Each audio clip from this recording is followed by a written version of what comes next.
میرا سوال معاشرے اور مسلمانوں کی کسی بھی معاشرے میں رہائش سے متعلق ہے. جیسے آج جہاں بیٹھے ہیں تو ایسے معاشرے میں ہیں جہاں ہم اقلیت میں ہیں، اور عمومی طور پہ، میں سب کی بات نہیں کر رہا، عمومی طور پہ ہم یونیورسٹی جا کے پڑھائیں یا بینک میں کام کریں، اس کے بعد ہمارا رابطہ کسی غیر مسلم کے ساتھ بہت کم ہے یا ہم نے جان بوجھ کے محدود کر لیا. اس کی کافی وجوہات ہوں گی، ہر انسان کی اپنی وجہ ہوتی ہے. پروبیبلی کہ میرا اسلام اس سے خطرے میں نہ ہو جائے، یا میں کسی ایسی محفل میں نہ بیٹھوں جس میں کسی گلاس میں کسی نے شراب پی ہے اور میں اس میں جوس پی لوں بعد میں. تو چھوٹی باتوں سے لے کے بڑی باتوں تک اس سے کچھ مفکر یہ بھی کہتے ہیں کہ ghettos within the society and middle class minorities بن جاتی ہیں جو اس معاشرے کو اور الٹیمیٹلی ہم سب عوام کو نقصان پہنچاتی ہیں.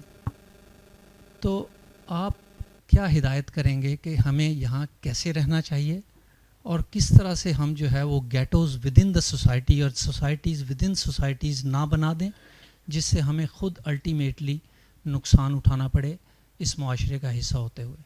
بہت شکریہ. میں تو اس سال میں چونکہ پہلی بار پوری دنیا میں گیا ہوں تو میں نے ہر جگہ مسلمانوں کو یہی نصیحت کی ہے کہ وہ پہلے تو اس حقیقت کو تسلیم کر لیں کہ اب اقلیت اور اکثریت کا تصور ختم ہو چکا ہے.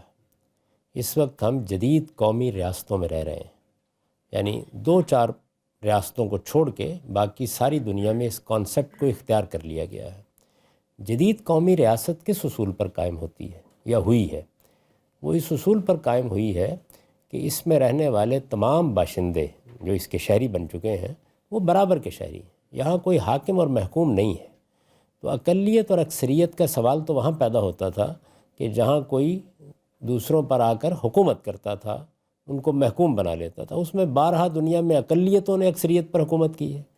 تو موجودہ دنیا میں تو ہم سب کے سب اب قومی ریاستوں میں رہ رہے ہیں. تو اس وجہ سے جس ریاست میں بھی آپ رہتے ہیں اس کو اس زاویے سے دیکھیے. یعنی پاکستان کو آپ دیکھ لیں، ظاہر تو ہم بہت تقریریں فرماتے ہیں کہ یہ ایک اسلام کے لیے ملک بنایا گیا تھا لیکن ہماری قومیت کیا ہے؟ پاکستانی ہے.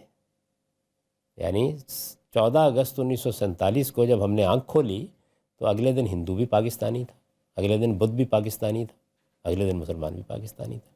تو ایک جدید قومی ریاست اب دنیا میں وجود میں آ چکی ہے. ساری ریاستیں کم و بیش اسی راستے پر چل رہی ہیں. کچھ اس راستے میں اپنے منزل پہ پہنچ گئی ہیں، کچھ جو ہے یہ سفر طے کر رہی ہیں. تو ایک تو اکثریت اقلیت سے میرا خیال یہ ہے کہ اب بالکل بلند ہو جانا چاہیے. دوسری چیز یہ ہے کہ جب آپ کسی معاشرے میں رہتے ہیں تو سب سے بڑا رشتہ انسانیت کا رشتہ ہے، بنیادی پہلا رشتہ. یعنی ہم سب آدم و حوا کی اولاد ہیں. قرآن مجید نے ہم کو بتایا کہ کلکم من آدم و آدم من تراب. یعنی یہ جو وحدت آدم کا تصور ہے یہ کوئی معمولی تصور نہیں ہے. یہ اصل میں تمام نسلی، تمام مذہبی، تمام فرقہ دارانہ چیزوں سے بلند کر دیتا ہے انسان کو کہ آپ انسانیت کے رشتے سے سب کا احترام کیجئے، سب کی عزت کیجئے. اس لحاظ سے ہمارے درمیان اور دنیا کے ہر شخص کے درمیان ایک اخوت کا رشتہ قائم ہے. تو میں مسلمان کی حیثیت سے بھی سب مسلمانوں سے یہی کہوں گا کہ وہ جس معاشرے میں ہیں اس معاشرے کو سمجھیں، اس معاشرے کے معاملات میں حصہ لیں، وہ لوگوں کے ساتھ ملیں. ان کے پاس ایک بڑا غیر معمولی میسج ہے، وہ بڑا پرفیکٹ میسج ہے. اس وقت مسلمان اپنے رویوں کی وجہ سے اس میسج کو برباد کر رہے ہیں. تو وہ اپنے علم سے، اپنے عمل سے اس میسج کو پہنچائیں. ان کے پاس خدا کی کتاب ہے، خدا کی آخری کتاب. ہونا تو یہ چاہیے کہ ایک ایک غیر مسلم تک یہ کتاب پہنچا دی جائے، لیکن ہمیں اس سے کوئی دلچسپی نہیں ہے. تو آپ خود بھی دین کو سمجھیں، دوسروں تک بھی اس کو پہنچائیں اور لوگوں سے ملیں. یعنی آپ کا تعلق پہلے مرحلے میں دعوت کا نہیں قائم ہو سکتا، پہلے انسانی رشتوں کا تعلق قائم ہوگا. کسی سے آپ تبادلہ خیال کریں گے، کسی سے آپ کی دوستی ہوگی، کسی سے آپ کا تعلق ہوگا، تو آپ کے لیے موقع پیدا ہوگا کہ آپ اپنا میسج بھی اس تک پہنچا سکیں. تو ہر معاشرے میں زندہ ہو کر رہی ہے. میں نے تو بہت سے لوگوں کو کہا کہ آپ حضرات یہاں امریکہ میں بیٹھے ہوئے ہیں، آپ حضرات یہاں کینیڈا میں بیٹھے ہوئے ہیں، اور یہاں پہ بھی تحریک انصاف اور مسلم لیگ ہو رہی ہے. آپ یہ دیکھیں یہاں کی پالیٹکس کیا ہے، اس میں اپنا کردار ادا کریں. یہ ملک جو متمدن ملک ہیں جن کے اندر یہ دنیا پر حکومت کر رہے ہیں اس وقت، تو آپ یہاں کی سیاست میں، یہاں کی معاشرت میں حصہ لیں گے تو اس سے ہم پر بھی فیض پہنچے گا.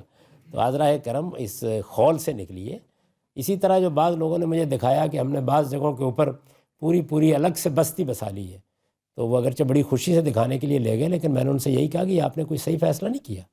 آپ لوگوں کے اندر رہیے، ملیے، ان کے پاس جائیے. اگر ہندوستان میں ہم یہی طریقہ کرتے، وہاں بھی تو آئے تھے نا کسی زمانے میں مسلمان، تو پھر تو کسی ایک ہی علاقے میں سمٹ کے رہ جاتے. سارے ہندوستان میں لوگ پھیلے ہوئے ہیں، آپ دیکھیں جنوبی ہند تک، بنگلہ دیش تک، ہر جگہ.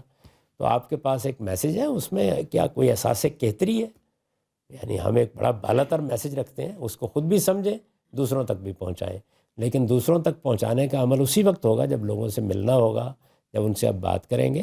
اللہ تعالیٰ نے جو حرام حلال کے حدود قائم کیے ہیں، میں آپ سے عرض کروں، میں خود ملیشیا میں رہتا ہوں، وہاں میرے گرد و پیش میں زیادہ تر چینی یا انڈینز رہتے ہیں. میرے گھر کے سامنے بھی ایک ہندوئی کا گھر ہے، اور میرا اپنا احساس ہے کہ جب آپ اپنی کچھ تہذیب روایات کے بارے میں بتا دیتے ہیں، وہ بڑی احترام کرتے ہیں، اس کی بڑی عزت کرتے ہیں، کوئی مشکل پیش نہیں آتی. آپ ایک بار شائستگی سے بتا دیں گے کہ آپ پیتے پلاتے نہیں ہیں، تو وہ اس کا بڑا خیال رکھتے ہیں.